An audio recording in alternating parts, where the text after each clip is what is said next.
Erev Tov, everyone, and Hag Hanukkah Sameach. This third day of Hanukkah. This is, it is Tuesday night. It is 8 p.m. here on the east side of the United States, here in the diaspora, unless you're in the Dominican Republic, which means it's 9 o'clock. This is the Maimon Beit Knesset, therefore it must be the Rabbis Discuss. So tonight we're going to be discussing Hanukkah. So let me bring Rabbi Ancel on here. Let me get his picture up there, and we'll turn up his volume. And you are on, sir. Erev Tov, everybody. Hak Sameach, Hanukkah Sameach, and Urim Sameach.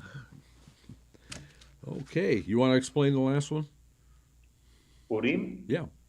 Let's ask the people in the room. Okay. Well, first of all, Rabbi Craig, I don't have any other way for you to get in if you don't have Skype, so I apologize. Maybe if we'd worked something out a little earlier, we might have had a chance, but it is what it is. In the chat room, we have Rabbi Wyckoff, we have Richard, we have Marshall, and we have Donald. And the usual. Yeah. Okay, so I want to start out. I have a halakha question for you about Hanukkah. Go for it. Okay. Which hand is it better to light the menorah with?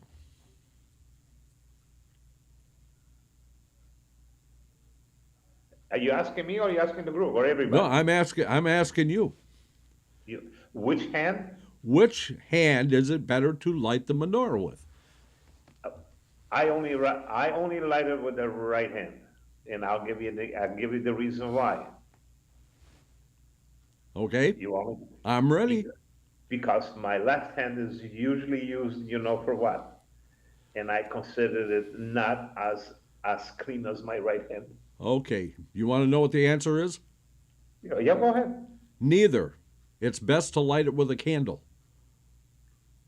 Well, yeah. Okay, that's the joke of the year. Ba-dum-bum. It's best to use the shamas. Yeah.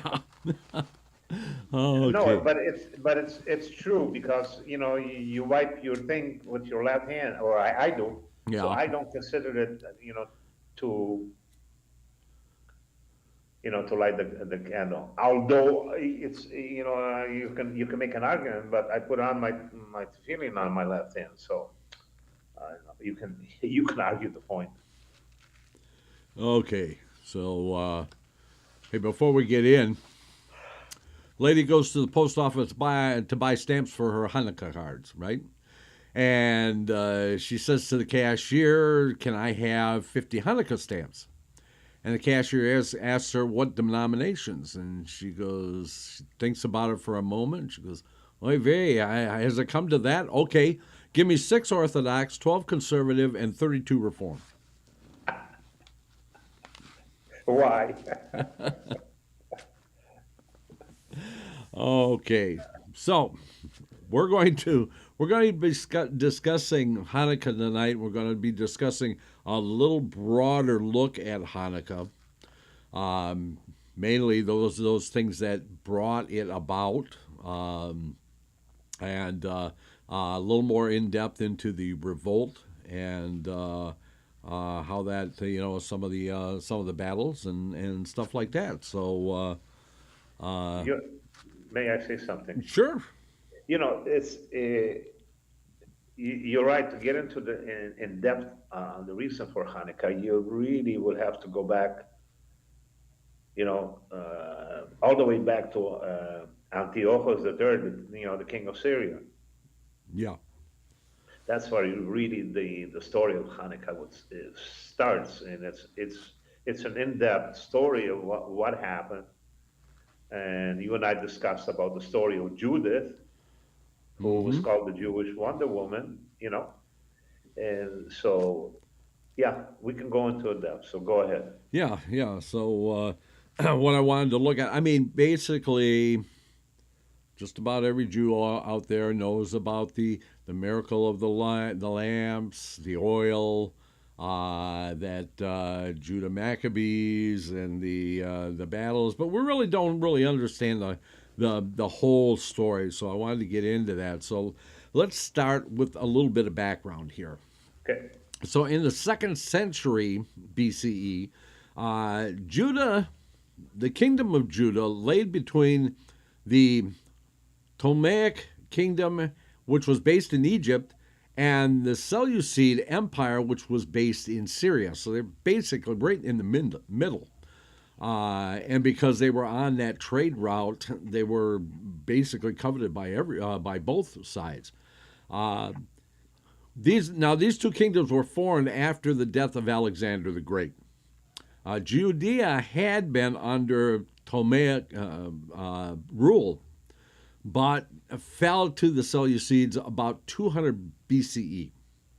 Judah at that time had been affected by the Hellenization, which had actually begun under Alexander the Great.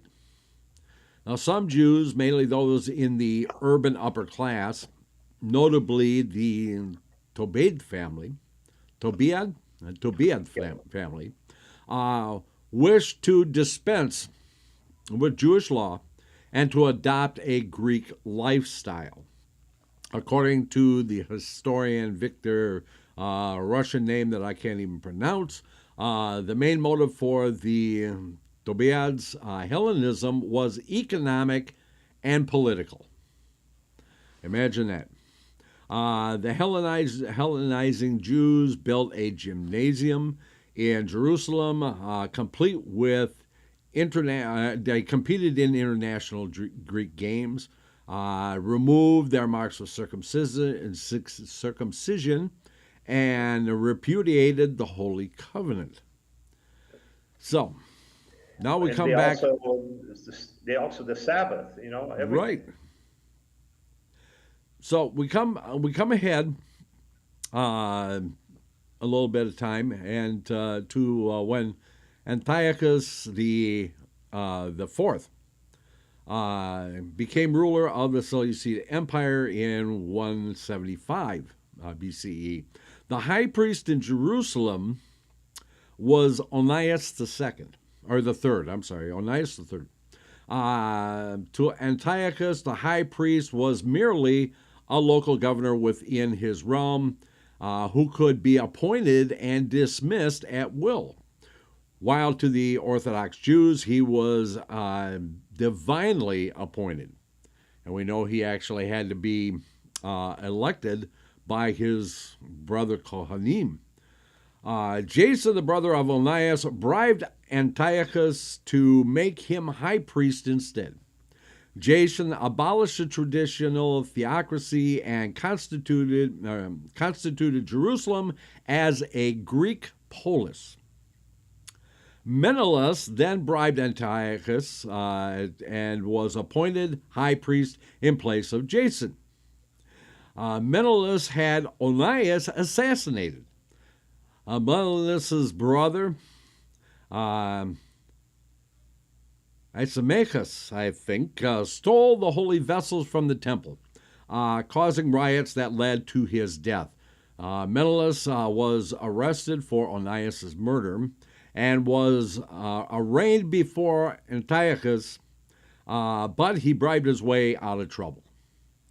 Jason subsequently drove out Menelaus and became high priest again.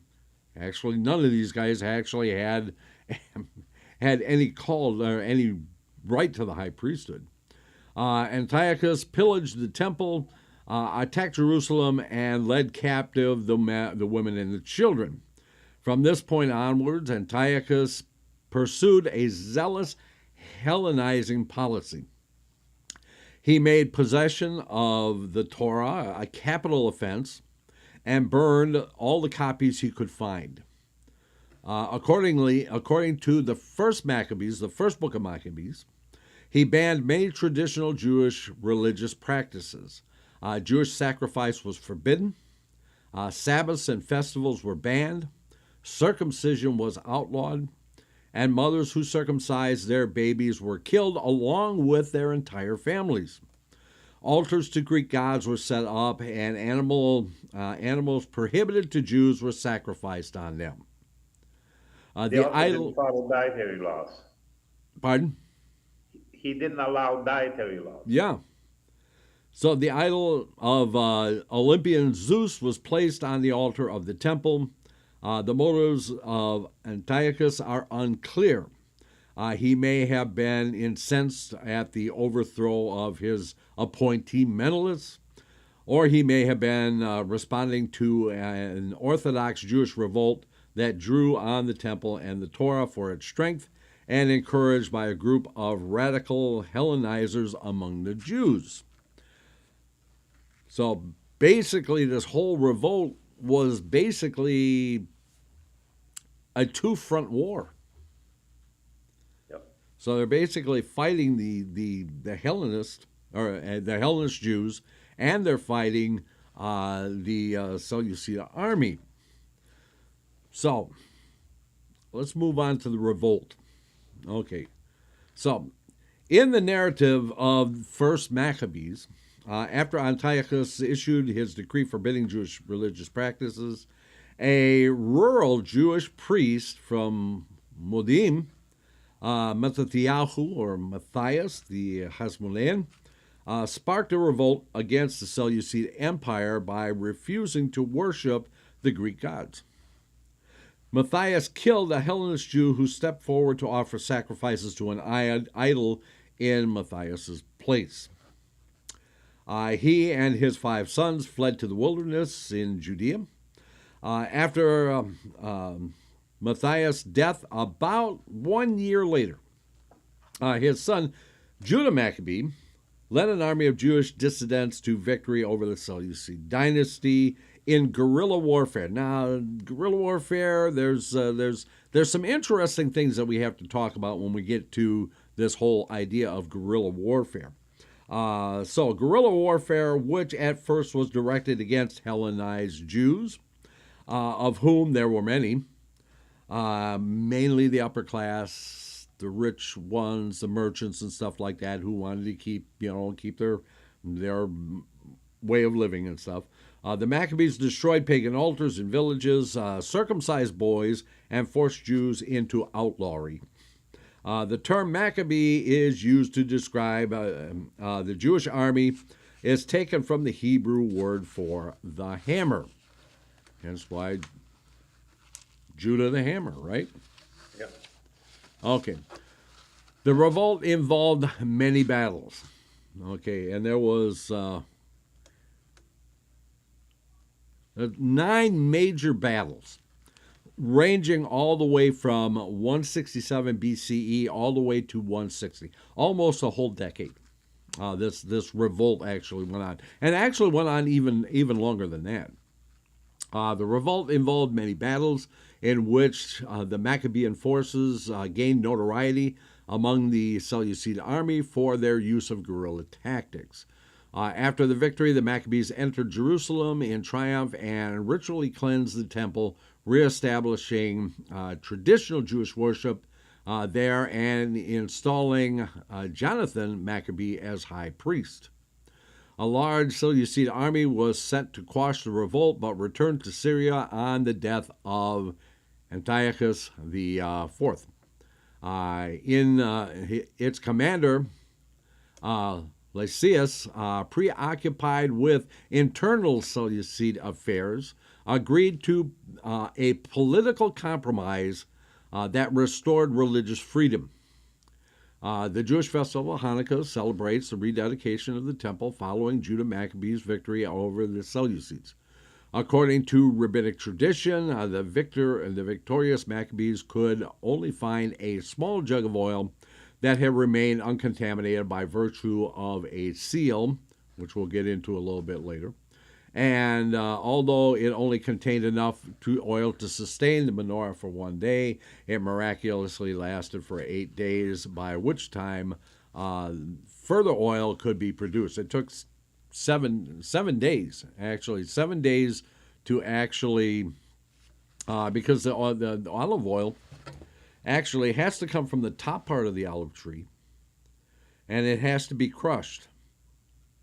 It's not pressed. It's the first pressing, or the first, not even the pressing, the first crushing of the olives, which means that it's not going to be a whole lot of oil. Or you got strong legs. Yeah, but it has to actually has to be crushed, not pressed, because the first crushing is for the menorah and for the oil of anointment, and then the second one is for other anointments, and then they press. Only after the second crushing do they start pressing the olives, and that's actually used for another purpose. Okay, so this whole idea about the guerrilla tactics, and they're actually quite correct that that was basically how they won, and we have to kind of understand how warfare was actually conducted in those days. The Hellenists or the Seleucids, the Greek Seleucids, actually had learned this method from the Romans, and had kind of improved on it. It was called the phalanx. And that is where they would take sometimes 6 to 8 men wide, very tightly packed, and 6 to 10 rows deep. And they would carry these very long spears. They said these spears were something like 13 to 16 feet long. And basically, they would go into battle, and they would have their long shields in front of them, and tightly packed with these spears sticking out in front of them. They would advance on the enemy. If the enemy happened to kill one of the soldiers in the phalanx, the one in back of him would immediately come up and take his place, and they would just basically walk over the other soldier, and they would just and they were very successful in doing this. Roman tactics. Yeah. So basically, what we find in some of these battles is that Judah actually used the phalanx in against the Seleucid army in certain battles, and any time that he actually used the phalanx, they got beat. So this whole idea of their first victory, which would have been the Battle of Al-Assam in 160, was because of the terrain. The Seleucid army could not deploy the phalanx because of the territory, and the Maccabees were coming at them from different sides. I mean, the phalanx is only good when, and the phalanx actually basically head on. Yeah, it's head on, and it actually lasted to some degree or another all the way into the 19th century. The British on the let's see, what was the Charge of the Light Brigade. the Battle of, I can't remember what the battle is now, was a kind of a phalanx, and that's the way they fought, army against army, head on. And actually, even the later on in the 1800s, the Zulus actually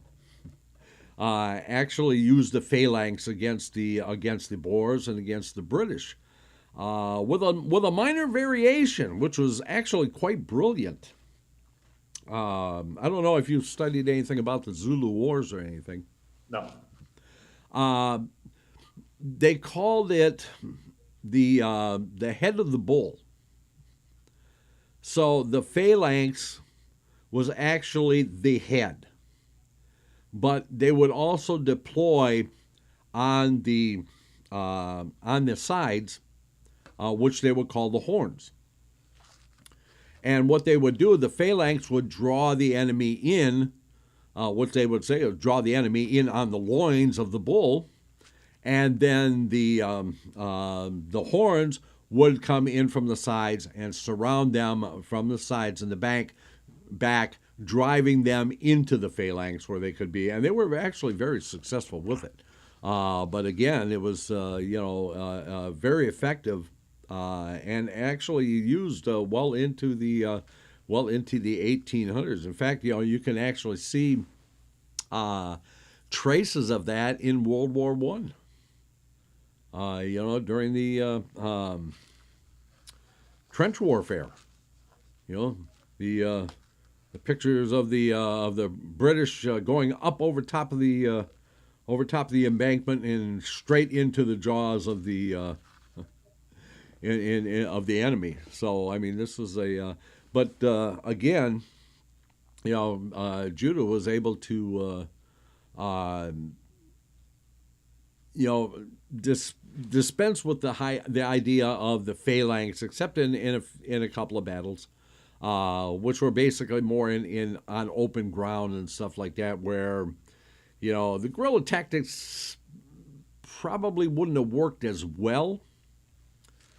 And this idea of them being the first to use guerrilla tactics is okay. It's a first to use the guerrilla tactics in that region, I would say, because in the Norse countries, what is now Germany and Norway and those areas, they had been using they'd been using guerrilla tactics all along.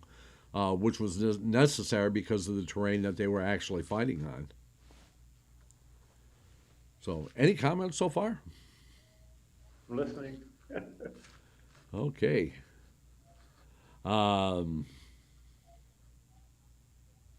Yeah. So okay. So we have the Battle of Wadi Harmia, which kind of was the first battle of this, the Battle of Ma'ala Levona, the Battle of the Ascent of the Lebona, the Battle of Beth Horon, the Battle of Emmaus, and the Battle of Bet Zachariah, and the Battle of Bet Zur. I think it was actually the Battle of Zachariah, if I'm remembering correctly, the Battle of Zachariah, which is where they actually deployed the phalanx and were routed rather quickly. Another very interesting thing about the Maccabees and the Maccabee army, not only the idea of this of the guerrilla tactics, but they also understood that if you took out the head of the snake, that the body would just disperse. So in most of these battles that they won, they went after the commander of the army right off the bat, because they knew if they killed him in battle, then the rest of the army just fled, and they actually killed a number of actually very capable commanders. Yeah, but Antiochus, one of the Ah, battles he sent in his general, it was Apollonius, and he sent them in to wipe out the Jews, but the Maccabees defeated them. A lot of the countries, even like you said in the 18th and the 19th century, you and I talked about the Gurkhas. yeah, yeah, They used the same, not the long sticks, but what they used to do is they used to go in a tight group, like 10, 15 at night, and they would go after the commander, and then the other ones would just run.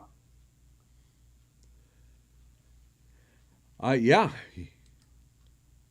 yeah. They were. The Yeah, I mean, Gurkhas. they were feared, and they are to this day. Uh, Well, if nobody knows that the Queen's personal guard were the right, Gurkhas, not their own, not the English guards. It was the Gurkhas. right, right. They are famous for their ferocity. So, Famous curved knife. pardon? The famous curved knife. Yeah. So I just want to, this first battle, the Battle of Wadi Haramia. Again, this was the first hand-to-hand combat between the Maccabees and the Seleucid Empire. Again, taking place in 167 BCE.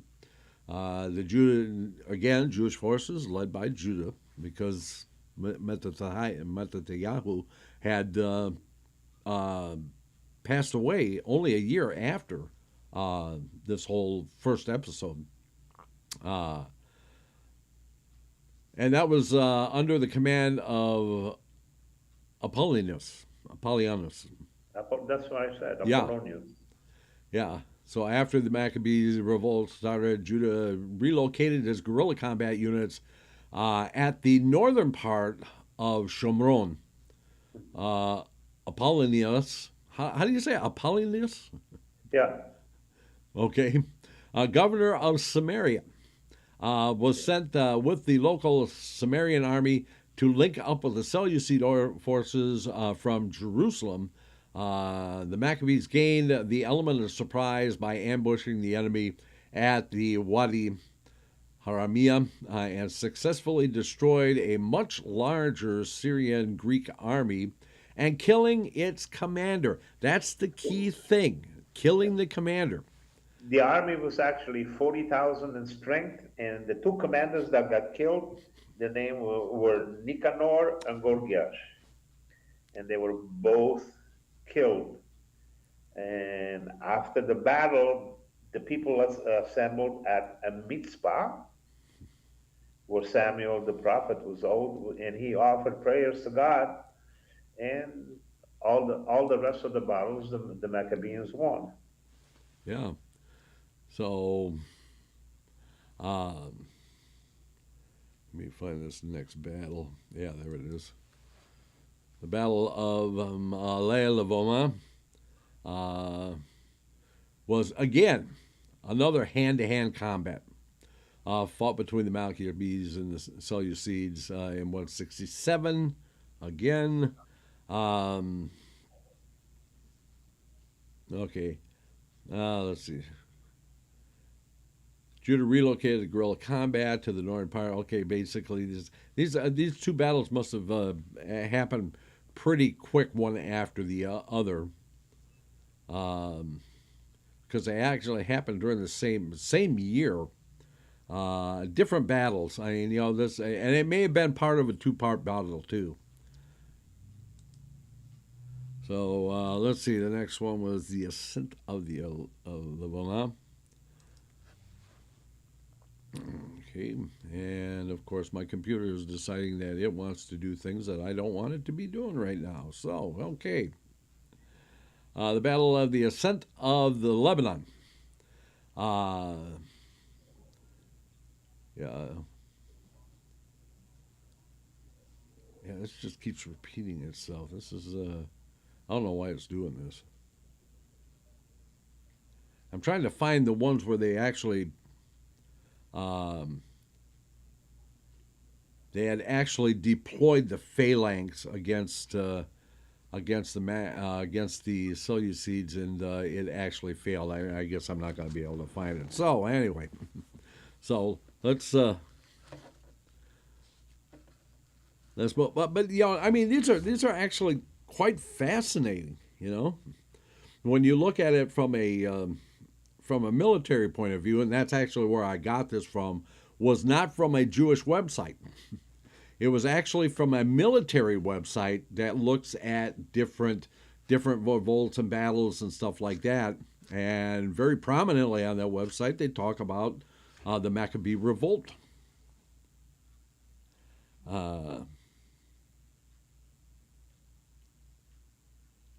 Yeah. Okay. So, any comments there, Ancel? Well, you were talking what Urim was, and Urim means to rededicate. So we rededicated the temple. The Maccabees, they cleared all the idols out of the temple. Yep. Since the gold menorah was stolen, they made one out of cheaper metal, and they found a small cruse of pure olive oil bearing the seal of the high priest Yohanan. With the seal still intact. Still intact. Now there was a big halachic discussion in the Talmud actually that talks about, okay, did they actually need to have that pure oil, or would they have been allowed to use an oil that may have not been exactly pure? Probably not, because we're talking at the time of the temple, the right. Holy Temple. That's true. Yeah. So in here, okay, going to another website. This is what it says. The events. In the event of, this is the question that was asked, in the event of Hanukkah, why did they need a miracle of finding the shemen tahor, pure olive oil? After all, the Gemara says, Tuma hutra bet zibur, meaning if the oil is tumei, they can still use tumei oil. Okay, so the question is why did they have to go to the extent of finding the pure oil and not using the other oil? Because the other one, because according to the Gemara, the tumei would have been okay. So first, okay, so this is first of all, it is not so simple to say that the Tuma Hatorah B'tzibur, there is a halachic argument, actually in Tractate Pesachim, folio 77a, as to whether it's Hutorah completely committed, or if it's Dechuyah, overridden. According to the latter view, tahor oil should still be used if possible. This is the fact that the halakha, based on Rambam and the Beit Habecharim, Harikam, and the Temidim Umusafim, Pnei Yeshua, in Tractate Shabbat, folio 21a, says that technically the miracle of the oil was not necessary, but that Hashem performed it to demonstrate that the Jewish people are precious to Him, and that their self-sacrifice in resisting the Hellenists deserved a special sign of His presence. Now, Rabbi Shlomo Kluger on his commenting on Shulchan Aruch, or Chaim 670, writes that the avodah, sacrifices, is not just part of the daily Seder, but also inauguration of the avodah chinuch. It requires purity. So he's basically saying that they had to use only the pure oil because it was a rededication. Rabbi Yosef Engel elucidated further that something with which is an inauguration for further avodah cannot be devaid avodah. Okay, which again just means that, okay, it's permitted, but and this all goes back to the whole discussion of this. Actually goes back to Tractate Pesachim, talking about and the arguments for using the tamei oil, the not pure oil, actually had to do with the death of a high official, which happened right before Pesach, and that they, because it was right before Pesach, they didn't have time to, anoint the body and stuff like that. So they had to use, it would have basically contaminated anybody who was, touching the body or in the tent with the body or anything like that. And they were basing it on that. But there's a lot of rabbis, including the Rambam and Rashi, actually said no, that okay, it may have been permitted. You could make the argument that it would have been permitted, but in actuality, because it was a rededication, that the oil had to be pure. Auerbach disagrees. What does Rabbi Auerbach have to say? He says that it had to be pure oil. Yeah. Tumor oil was not allowed in the Holy Temple. Yeah, there was another argument saying, which actually went to was discussing about the an animal becoming impure after it had been slaughtered, and how it was actually allowed to be put as a korban. Yeah. Because it had only become impure after the fact that it had been actually slaughtered. And again, they were trying to make a point that, okay, well, maybe they could have used that impure oil for the lack of oil because of that. But again, we have numerous rabbis that said, no, you can't do that, because still it is a dedication. It is the Beit HaMikdash. It does have to be absolutely pure oil.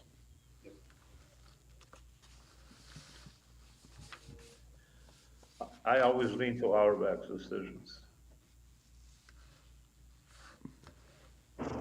Yeah.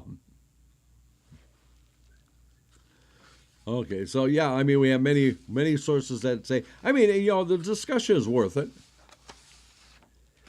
Just say, okay, well, could you? Well, the whole Gemara is, if we don't go, the whole Gemara is an argument. Right, yeah. Never come up with a definite conclusion. So. Wait a minute. Jews arguing over something? Come on. Oh, my goodness.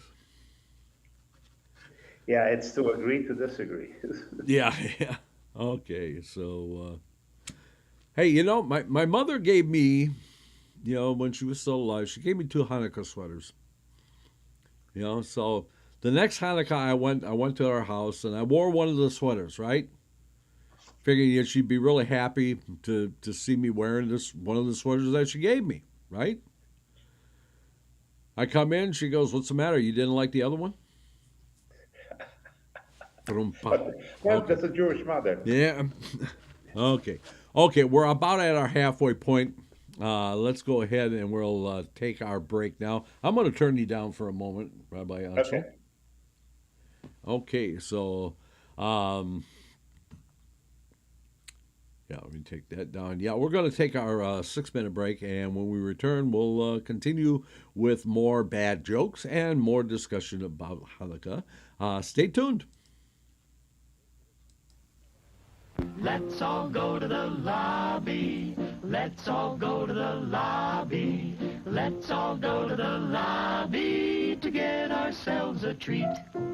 Delicious things to eat. The popcorn can't be beat. The sparkling drinks are just dandy. The chocolate bars and the candy. So let's all go to the lobby to get ourselves a treat. Let's all go to the lobby to get ourselves a treat. It's intermission time, folks, so hurry, hurry, hurry. Step right over to our refreshment center for the most extravagant array of refreshment goodies ever assembled under one roof. Enjoy breathtaking, mouth-watering goodies, everything from a snack to a delicious full meal. At our refreshment center, you'll find a large variety of goodies to satisfy your hunger, your thirst, or your sweet tooth. So hurry, hurry, hurry. Visit our refreshment center now. The show starts in 5 minutes.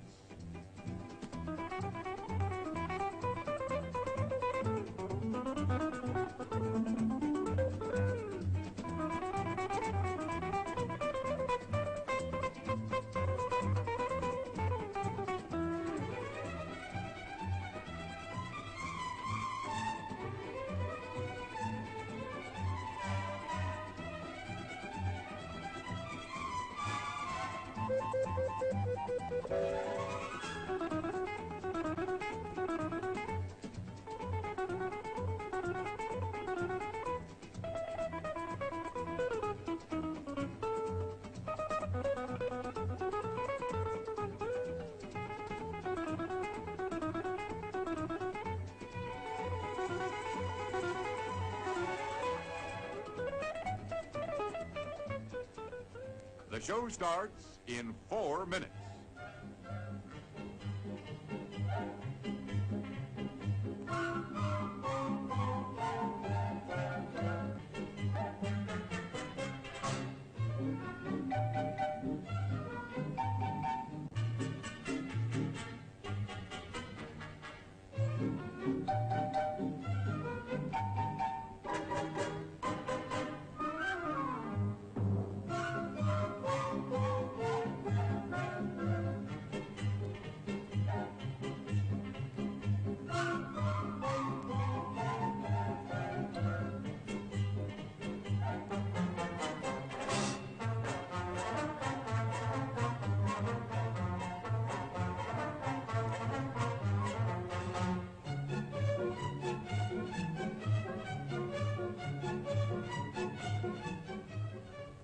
The show starts in 3 minutes.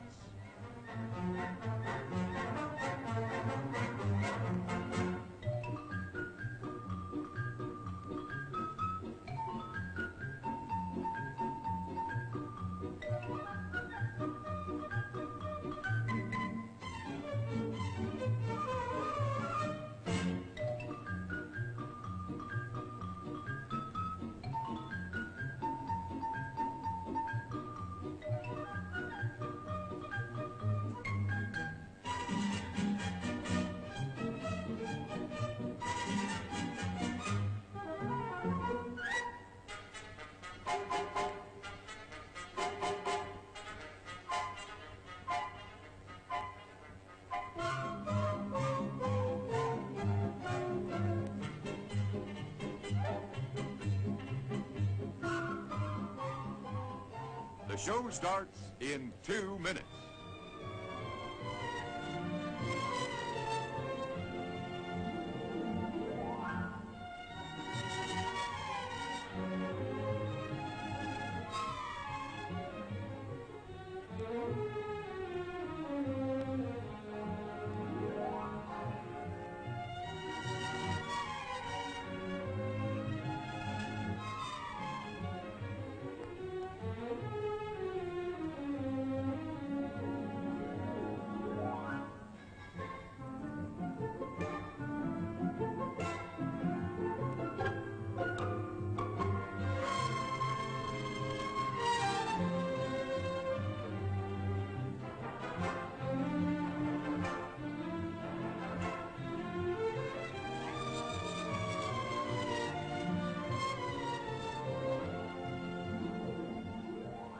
The show starts in 1 minute.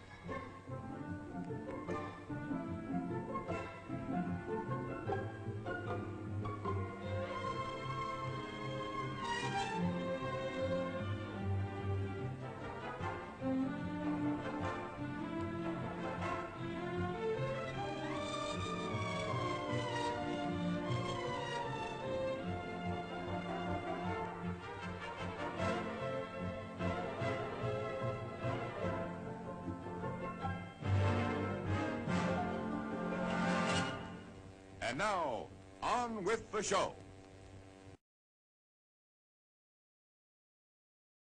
And we are back. Okay, so let's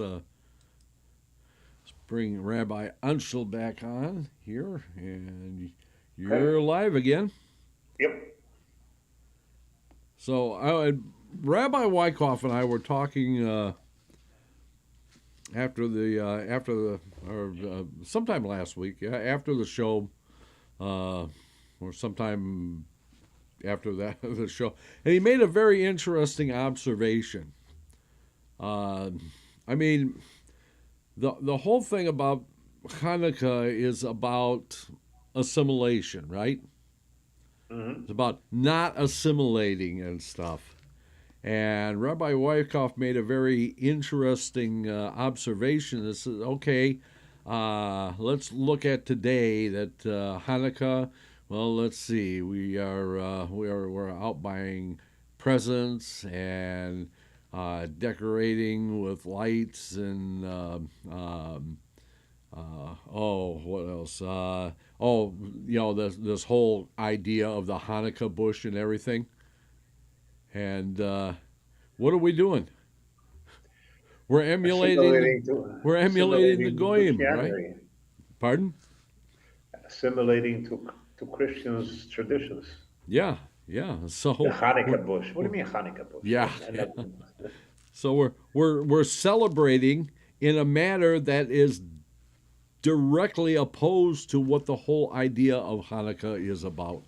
You know, when I was a kid in Romania, when the Hanukkah, and there was people who had money, there was people who didn't have money, and our mothers were, all the mothers were busy baking cakes, and we were sent out to the poor people with cakes for the poor people, and this is how we celebrated Hanukkah.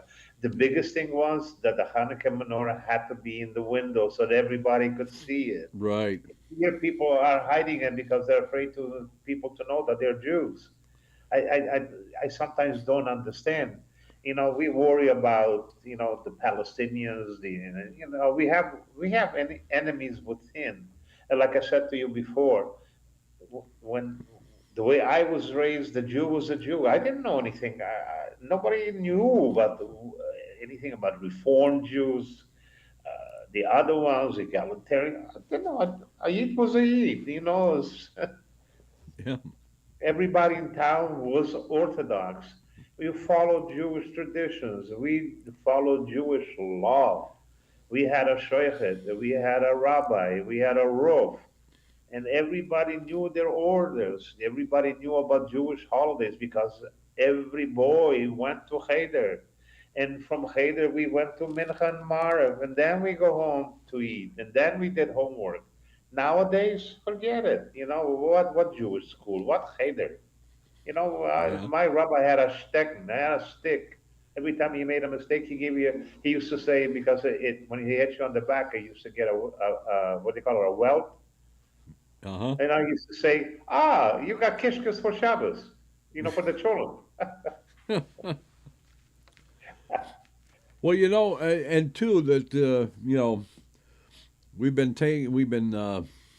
talking about the history and everything, and this whole uneasy alliance between the Seleucids and Israel at that time. That basically, again, internal strife with the Seleucids on the ascension of the new king and or the new emperor or whatever they wanted to call him. But Judah actually wanted to continue the revolt, and he actually did. Trying to expand Israel's territory and stuff, and that lasted until actually Rome at that time. The Seleucids had drawn back, and Rome had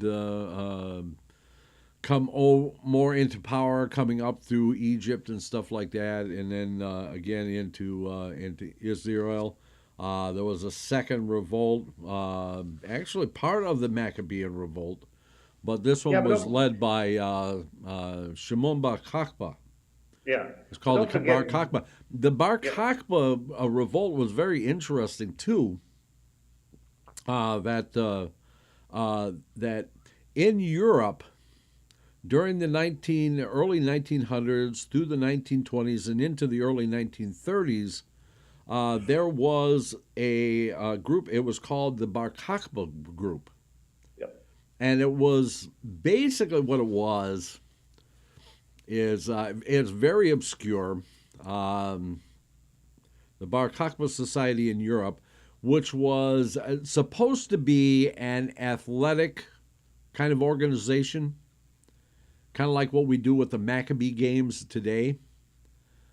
But in essence, what they were really doing was they were training young men with the intent that they were going to raise an army, go into Palestine, and retake Palestine and rename it Israel, and do it by force. But unfortunately, the World War II came along and pretty much scuttled that whole thing. The Bar Kokhba Society kind of disappeared about 1935.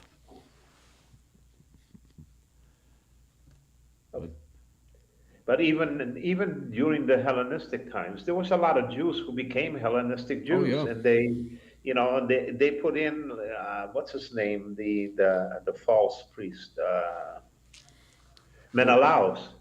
Yeah. And he was nowhere to. Who was he as a high priest? And this is where they try to destroy all the Jewish traditions. Yeah, I mean there was Menelaus and Onias and Lysimachus. Yeah, I mean none of them really had any right to the priesthood other than the fact that they were actually bought it.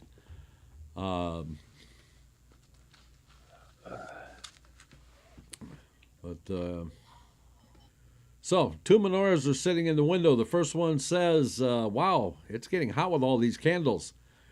And the second one says, whoa, a talking menorah. Ba-dum-bum. Okay, I didn't say they were going to be good jokes. I just said they were going to be jokes. So nowadays, it's... Boy, you passed right by that quick, didn't you? Giving money and presents and forget about what it really means. Yeah, actually, after studying this a few years ago, my wife and I actually talked about this and said, this whole 8 nights and the hate gifts and stuff like that, this is not what Hanukkah is supposed to be all about.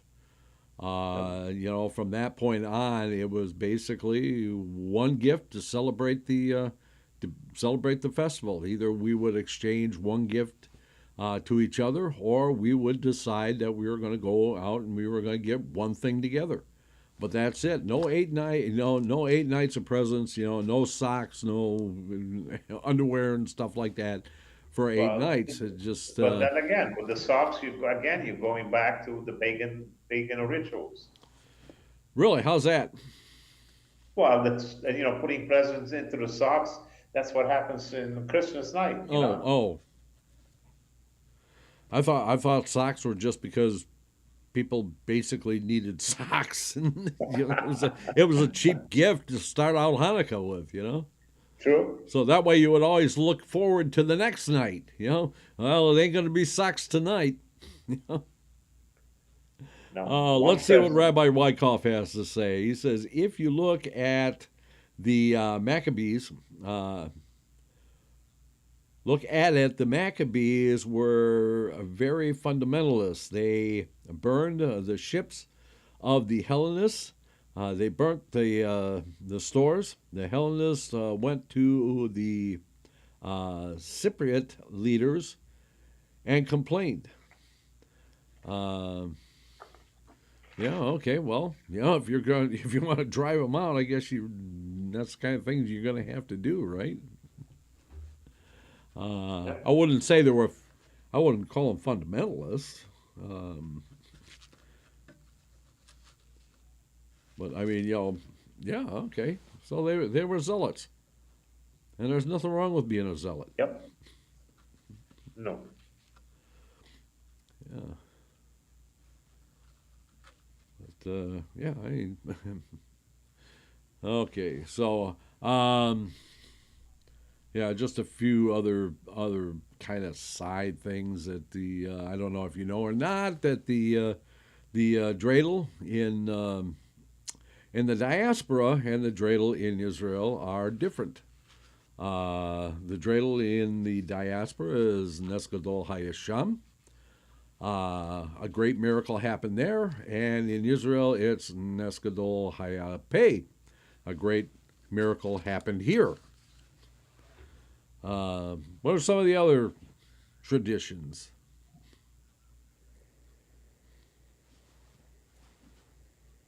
I'm pointing at you, Ancel.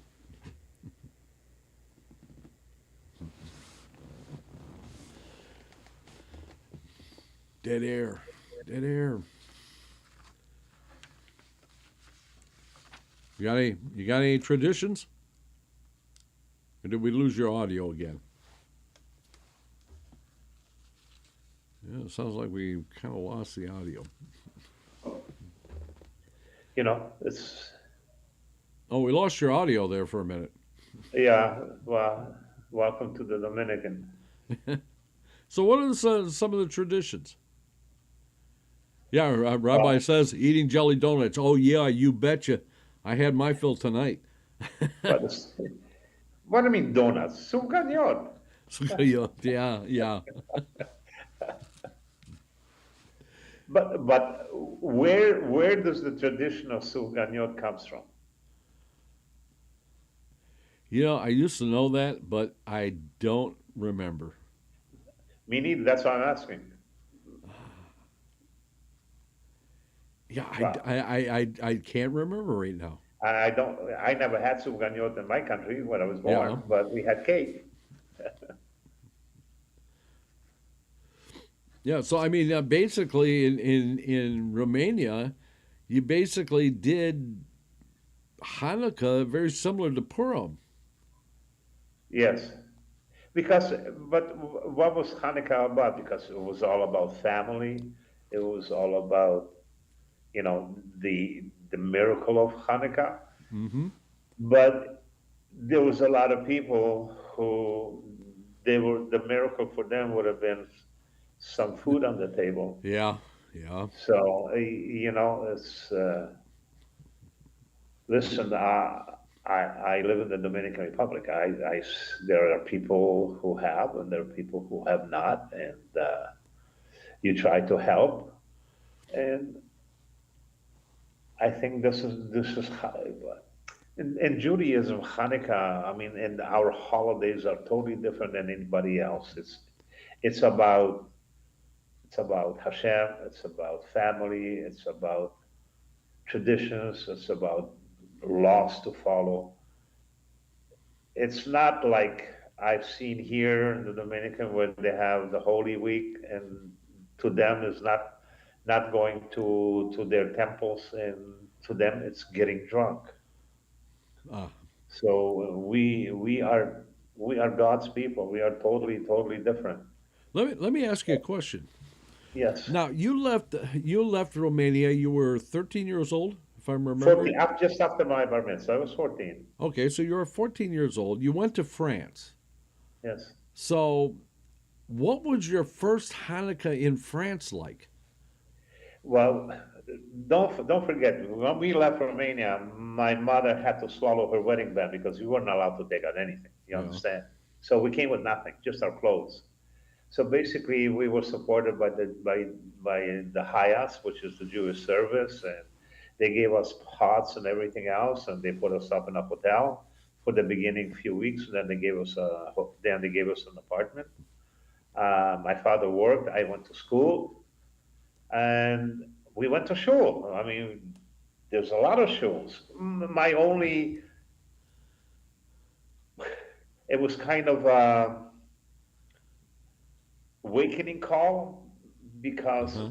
for Rosh Hashanah and for Yom Kippur, we actually received free tickets to the Rothschild synagogue in Paris. Mm. The big Well, show. oh my God, it's between 3 and 5 thousand people in there. It has the biggest organ in the world. There are 26 people who walk with their feet on the keys. What was shocking to me is that the only time that organ is played is on Yom Kippur. On Yom Kippur they play it. Not on Shabbos, not on Rosh Hashanah, but on Yom Kippur. On So Yom there was a lot of, I started to see and started to question a lot of the traditions, but we went to an Orthodox synagogue, for to play organs or instruments on Shabbos, or especially Yom Kippur. But then from there to Canada, and basically the closest synagogue to my parents' house.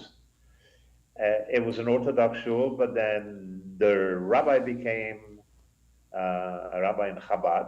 But my father kept on going. I went to Shara Shamayim, which was a Orthodox shul, but it was not Chabad. But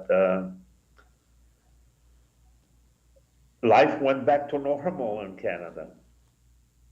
Uh-huh. Life went back to normal, and when I moved myself, just myself to the United States, and unfortunately, my closest synagogue, so I didn't have to walk too far on Shabbos, was also Chabad. I was there I actually started, they asked me to run the Chevra Kadisha for Chabad, but then I ended up running the Chevra Kadisha for the state of Florida. And like I said to you, that in the 22 years, I've done more than 4,000 Taharas. So Yeah. there you go. So, So in the first year that you're in Canada, yep, and or I mean not Canada, but France, yes. and Hanukkah comes around, and it's got to be it has to be kind of a culture shock. Well, let me put to you the first Shabbos in France. My parents and me, my brother, may they rest in peace. We were invited to a friend of my father's that left Romania before the Second World War. He had one of the biggest leather factories, and he only made suits, leather pants, and jackets for the French army, no, not for the public. And he was one of the biggest and the best leathers in the world. And well, anyways, Friday night, and his wife was from Romania. She made gefilte fish and chicken soup and this. Then after that, well, they put a glass of water for everybody. And my mother, my father, me, my brother, we looked at each other and said, "What is that?" They said, "Water." I said, "I don't know what water is." He says, "What world are you coming from?" Well, my area from Transylvania was very volcanic. So when Yeah. we went to the fountain and brought the bucket of water up, actually we had glass bottles because the water was club soda. It was bubbly. So we had to put a stopper, otherwise it would go flat. Now, if I went to Aryel's house a few streets down, he also had carbonated water, but his water happened to be yellow because it had sulfur in it. Yeah. That's the one I fell in love with. But then I went to Dr. Dan, our only doctor in town, and I went to get some soda water from him. It was red. It was looked like blood, carbonated. It was delicious. There was nothing unusual to see old people in my town, 105, 110 years old, because the water was very, very healthy. And with the red water, that's when the story with the blood, and Dracula, and all this, So, Actually, from the iron content. yes, but in the first Hanukkah, we also went to our friends, but they gave us a small. I guess it was made out of aluminum. I don't remember exactly what the metal was. They gave us candles, and they gave us aluminum or whatever little brass menorah, and we did our own Hanukkah. We didn't, we were not invited to a shul. But don't forget, I spoke French, but my brother did, my father did, my mother did, and so it was, kind of handicapped because I learned from my aunt who was from in Romania. She was from Bukovina, and I learned from her to speak Hochdeutsch, pure Oh. German and French. Ah. So when I left Romania, basically I already spoke four languages: Romanian, Hungarian, German, and Yiddish. So right now I can still converse in seven languages. I can still read it and I can still write it. But you lose a lot of it because if you don't practice it, I do speak to a lot of friends from Romania. I speak to the Romanian ambassador here in Dominican. So the French I speak to my wife because she's from Montreal. Spanish I learned here. Hebrew and Yiddish I spoke at home. So you become when you go to Europe you kind of don't get lost. But France was France. Canada was a whole different story. That's where the culture shock came, and to see what houses cost. Mind you, in those days, I believe my parents bought a three-bedroom home for $7,000, which when they passed away, and I had to sell the house, I think it was worth 400,000. Now that house is probably worth 2 million. But this is how things went. Yeah. So Rabbi Wyckoff says the tradition of eating the jelly donuts is from Israel. They don't do latkes. Oh, we did latkes. Oh, that's my favorite time to eat the hot latkes. It puts a few pounds on, but It says it is deep fried inoli, yeah, like our latkes. yeah. In Romania, it was latkes time, Yeah. and I enjoy it. I haven't made any latkes. I'm trying to lose my 5 babies in the front of me. So 3 arbus. yep. Yep. But things have changed. Things have changed in the United States. Things have changed in Canada. All this anti-Semitism and all this, and I saw a Yidola today, and he says, so because I went out shopping, and sometimes when I go in, I do wear sometimes the yarmulke. I just don't like to go without a yarmulke, but I have psoriasis and I have a problem here because of the heat. Yeah. So he says, "What are you wearing? It's before Christmas. They hate Jews." I said, "Well, here in Dominicans, I don't have any problems. We're protected by law, so nobody's going to start. Nobody says anything. I haven't had anybody say anything to me. But, this is what they say. And my saying to them is, listen, if you can kneel to a Jew, you're kneeling to a Jew. You pray to him. I says, and you hate Jews. And so they explain to me. So they look at me like I'm a Michiganer. So the Dominican Republic doesn't really have any Doesn't traditions have for any Hanukkah. issues because those Jews that came in 1942 with Trujillo when he was a dictator, and Trujillo saw how handy they were because they built the city of Puerto Plata, which is the capital of the province here, and Sosua, where I lived for 11 years, and Cabarete, there's another nice city, and he gave them thousands upon thousands of acres for free because as a dictator, you own the land. And these people became multi millionaires.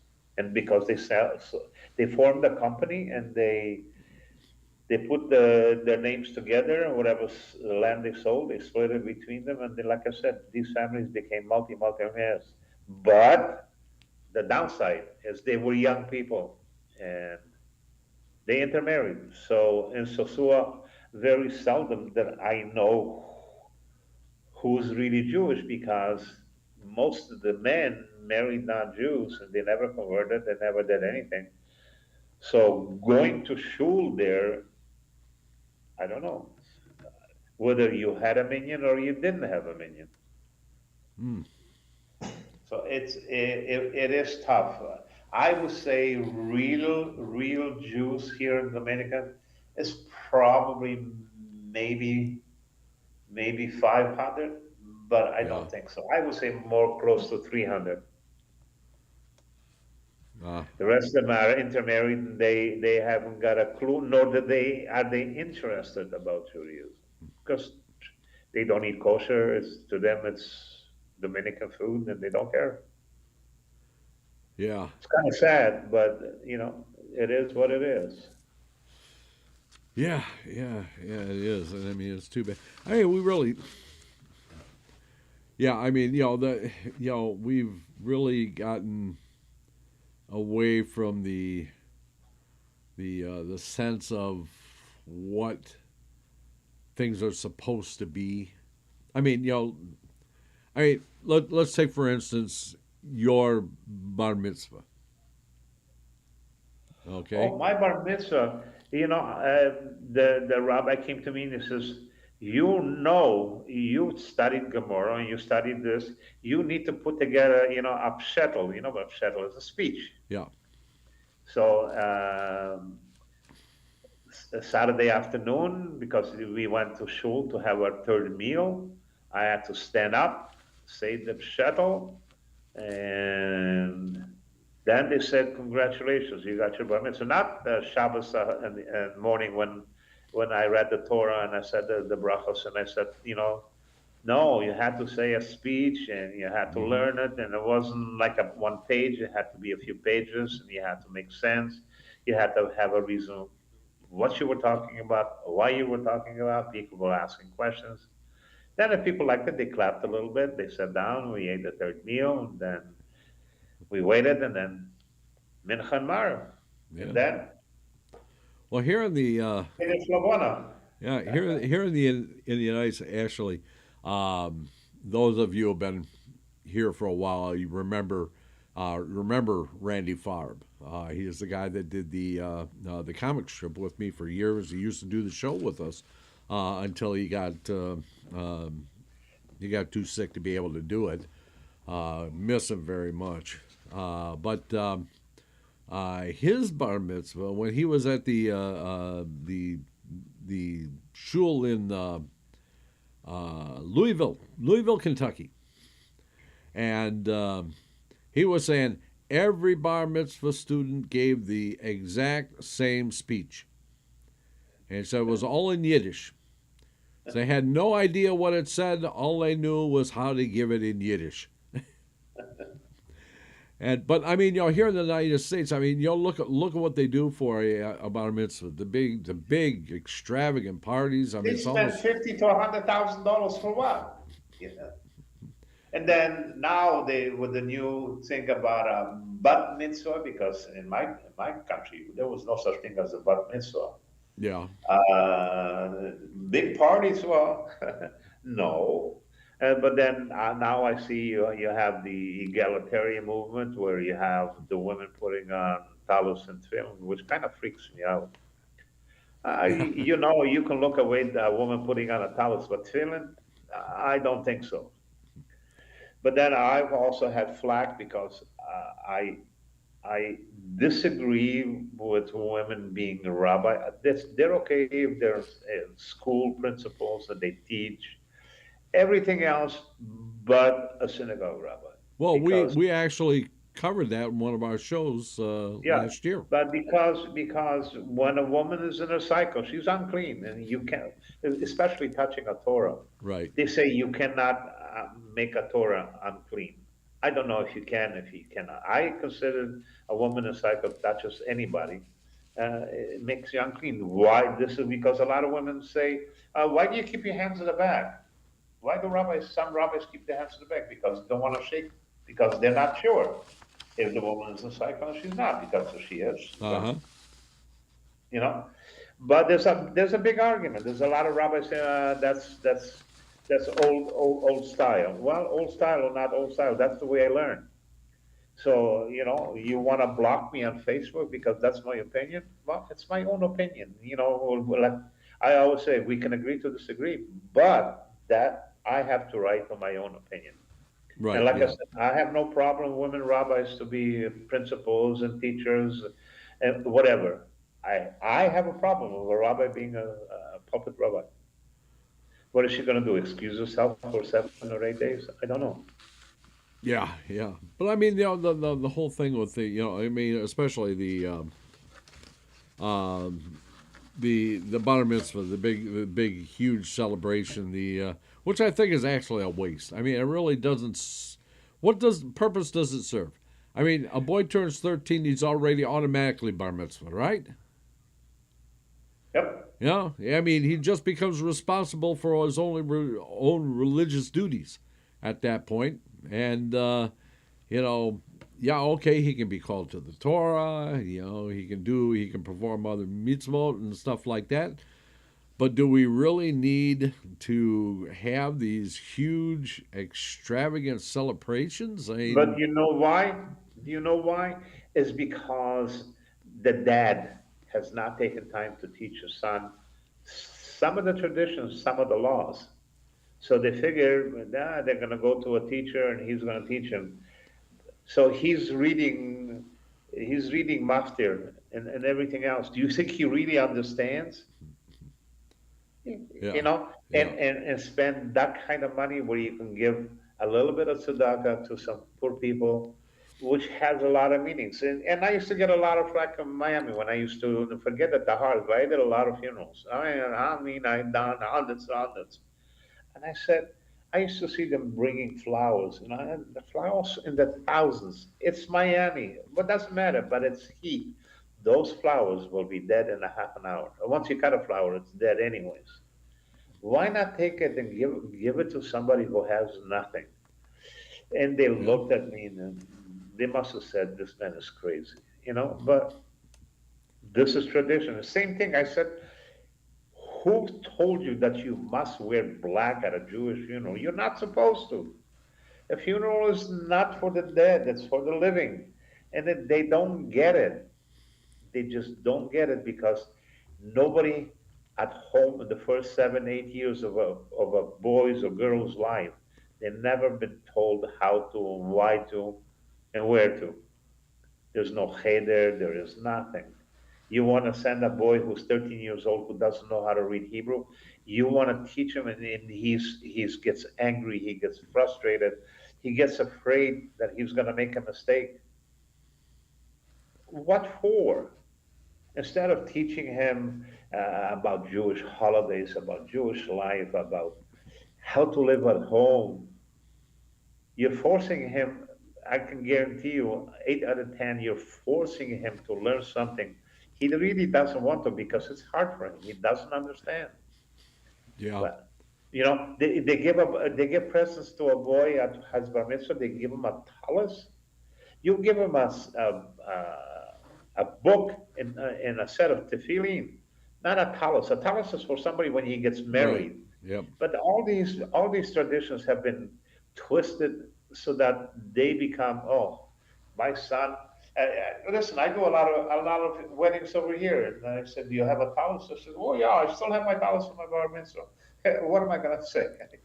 I mean, I laughed to myself. I still have my talus from bar mitzvah. It's 6 inches wide. That's not a talus. That's not a real talus. That's not a legal talus. So I bring my own talus and I tell him to wear it for the chuppah.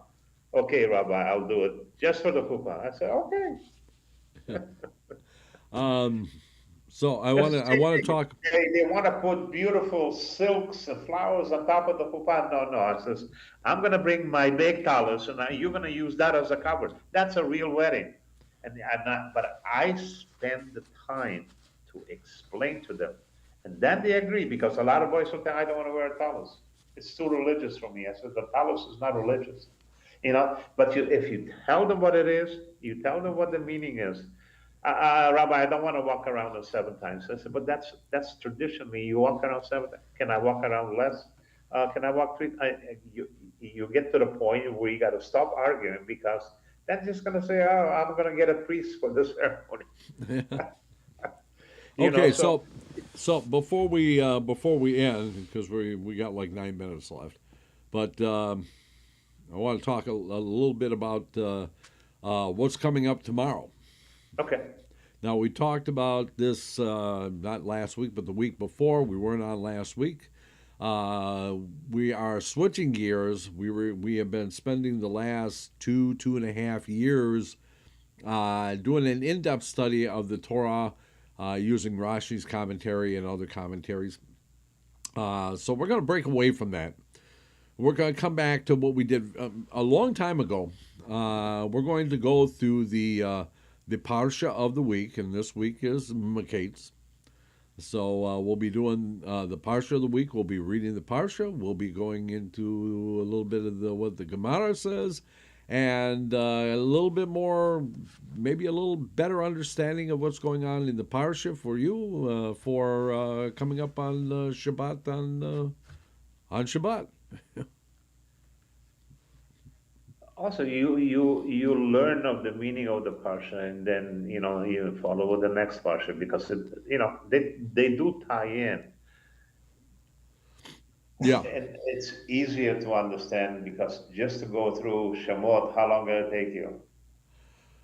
Well, like I said, to get through Breshit and Shemot, it took us over 2 years. And I mean, you were with us for part of that. You know how in depth we actually got into that. So, yeah. And I mean, again, it's like you were pointing out to me, and I agreed with you, is that, the people in the chat room are not planning on becoming rabbis. Sure. They don't need really to get that in depth. And as a matter of fact, of the shows that we actually do, that was the lowest rated show that we had because I think it was just too in depth for most people. Now, I give credit to Donald and to Marshall and to Richard, who came in about a year ago. I mean, they have been here, through the whole thing, and as we were. I mean, especially Donald and Marshall. I mean, they've been here through that entire study. But I mean, for the rest of them, I mean, how interesting really is it? Let's switch gears and try and get into something maybe has a little more relevance. It's easier to understand. You and I did the Bahir from the Kabbalah, okay? We did it the first time and we were totally lost because it's not easy to understand. Yeah. So what did you say? Said let's do it again. Okay. And we did it the second time, and what happened? We started to understand, and then we started to have questions. Right. What did you say? So we need to do it again.